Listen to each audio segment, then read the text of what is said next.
पिताजी,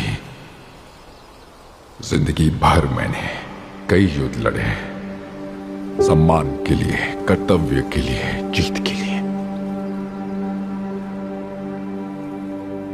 पर आज किस्मत ने मुझे वो दिया है जिसकी मैंने कभी चाह नहीं की।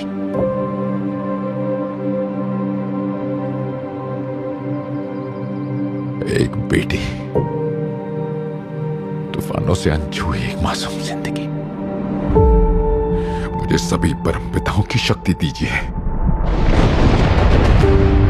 ताकि मैं एक आखिरी युद्ध लड़ सकूं, एक आखिरी दुश्मन को हरा सकूं और अपनी बेटी के पास लौट सकूं।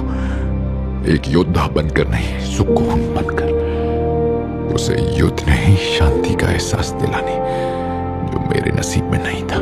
पिताजी, मेरी पुकार सुन लीजिए।